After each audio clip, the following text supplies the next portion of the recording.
반가 안녕하세요. 박용덕입니다. 공인중개사법 최근 19년간 기출문제 해설 강의입니다. 31회 29번 문제부터 살펴보겠습니다. 공인중개사 법령상 공인중개사인 개업공개사 갑의 중개사무소 폐업 및 재등록에 관한 설명으로 옳은 것입니다. 1번 폐업하고자 하는 경우 국토부 장관에게 미리 신고해야 된다 했는데 휴업, 폐업은 미리 신고하는 것은 맞습니다. 근데 국토부 장관에게 하는 게 아니라 등록관청, 시군구에 합니다. 그래서 틀렸고요. 그 다음에 2번은 폐업을 하면 간판 철거해야 됩니다. 간판 철거 안 하면 가태료 부과하는 게 아니라 철거명령을 따르지 않는 경우에는 행정대집행법에 따라 대집행할 수 있습니다. 간판 철거는 폐업, 등록 취소, 사무소 이전 세 가지죠. 휴업이나 업무정지의 경우 간판 철거할 의무 없고요. 행정대집행법에 따라 대집행할 수 있습니다. 자, 그 다음에 3번인데요.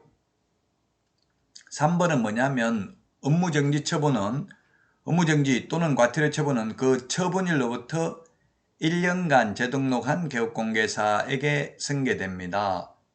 자, 그래서 3번을 보면 갑이 공인중개사 법령 위반으로 2019년 2월 8일 1개월 업무정지 처분을 받았으나 2019년 7월 1일 폐업 신고를 하였다가 2019년 12월 11일 다시 등록을 한 경우 종전 업무정지 처분의 효과는 승계되지 않고 소멸한다 했는데 처분일로부터 1년간 재등록한 개업공개사에게 승계됩니다. 아직 처분이 있은 날로부터 1년이 되지 않았기 때문에 승계됩니다. 자, 그래서 3번도 틀렸습니다. 승계되지 않는다 해서 틀렸고요. 그 다음에 4번입니다. 갑이 공인중개사 법령 위반으로 2019년 1월 8일 1개월의 업무정지 처분에 해당하는 위반 행위를 하였으나 2019년 3월 5일 폐업 신고를 하였다가 2019년 12월 5일 다시 등록을 한 경우 종전 위반 행위에 대하여 1개월 업무정지 처분을 받을 수 있다. 그렇습니다. 폐업 기간이 만약 1년을 초과했다면 폐업 신고 전의 위반 행위로 인한 업무정지 처분할 수 없습니다. 그런데 아직 폐업기간 1년 초과하지 않았기 때문에 업무정지 처분할 수 있습니다. 그리고 업무정지는 제척기간은 3년이죠. 폐업을 안 했다 하더라도 업무정지는 그 사유가 발생한 날로부터 3년 지나면 업무정지 처분을 할 수 없습니다. 5번 갑이 공인중개사 법령 위반으로 2018년 2월 5일 등록 취소 처분에 해당하는 행위를 하였으나 2018년 3월 6일 폐업 신고를 하였다가 2020년 10월 16일 다시 등록을 한 경우 그에게 종전 위반 행위에 대한 등록 취소 처분을 할 수 없다 했는데 할 수 있습니다. 왜? 폐업 기간이 3년을 초과하면 폐업 신고 전의 위반 행위로 인한 등록 취소 못하고 폐업 기간이 1년을 초과하면 폐업 신고 전의 위반 행위로 인한 업무정지 처분을 할 수 없습니다. 자, 다음은 30번 문제 보겠습니다. 공인중개사 법령상 옳은 것입니다. 개업공개사가 갑이고요. 소속공개사가 을이고 보조원이 병입니다. 기업, 병은 외국인이어도 된다. 직원이든 사장이든 외국인이라도 됩니다. 자격증 땄다면 외국인이라도 소속공개사로 취직할 수 있고요. 개업할 수 있습니다. 니은, 을에 대한 고용신고를 받은 등록관청은 을의 직무교육 수료 여부를 확인하여야 한다. 을이 누굽니까? 소속공개사네요. 그래서 직무교육 X입니다. 등록관청도 X죠. 실무교육 수료 여부를 확인해야 됩니다. 실무교육은 시도지사가 실시합니다. 자, 그 다음에 디귿은 고용신고는 업무개시 전에 하고요. 고용관계 종료신고는 사후 10일 이내입니다. 고용관계가 종료된 때는 10일 이내에 신고하고 고용관계 종료신고는 고용신고는 업무 개시 전에 해야 됩니다. 그래서 1번이 정답이 되겠습니다. 다음 문제 살펴보겠습니다. 31번입니다. 부동산 실권리자 명의등기에 관한 법률인데 이 실권리자 명의등기에 관한 법률이 최근 5년간 4번 출제됐습니다. 80%네요. 출제될 확률은.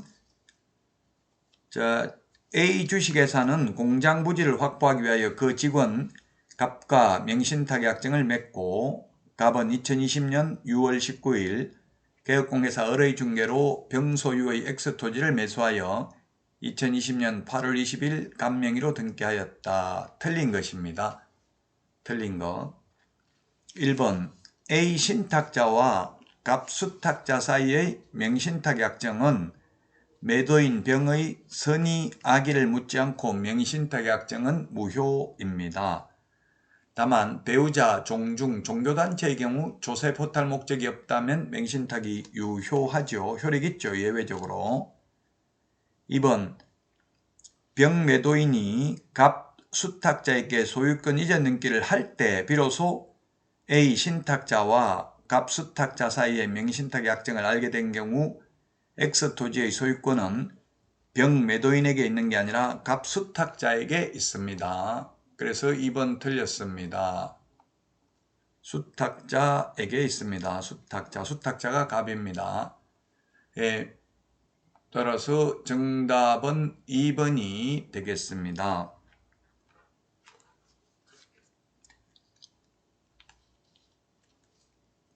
자, 그 다음에 3번은 A는 갑에게 토지의 소유권 이전 등기를 청구할 수 없다. 그렇습니다. 갑 신탁자는 명신탁이 무효이기 때문에 그로 인한 해지에 의한 소유권 이전 등기 청구는 불가능합니다. 그 다음에 4번 갑이 X토지를 정에게 처분하고 갑수탁자가 정 제3자에게 처분하면 제3자는 선악을 불문하고 유효하게 소유권을 취득합니다. 5번 A와 갑의 명신탁 약정을 병 매도인이 알지 못한 경우 선의인 경우 수탁자 갑은 소유권을 취득하게 됩니다. 그래서 정답은 2번이 되겠습니다.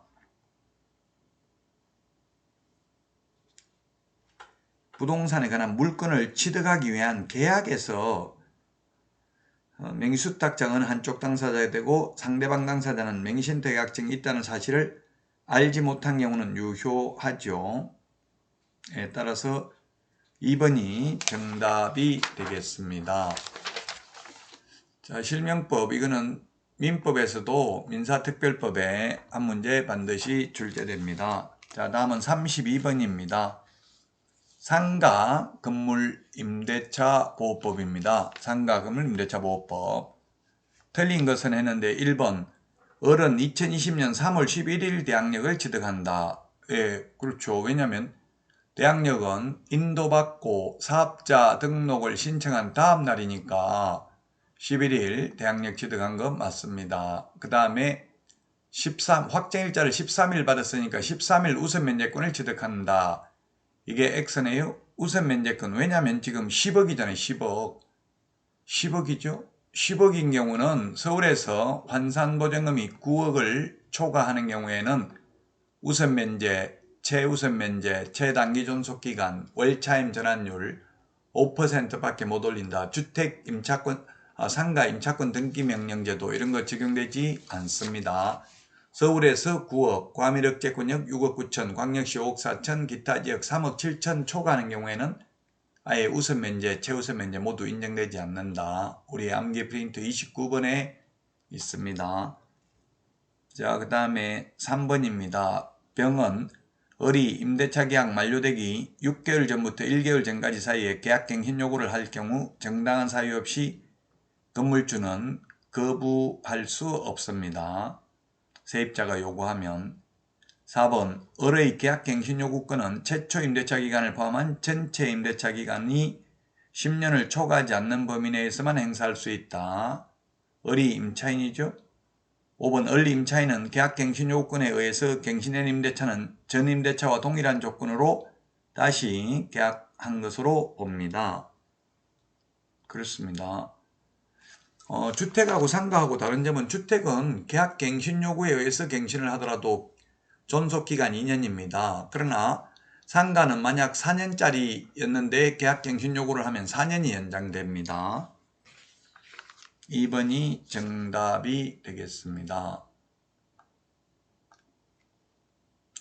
자, 이번 시간 여기까지 하고요. 다음 시간에 찾아뵙도록 하겠습니다. 여러분 수고하셨습니다. 안녕.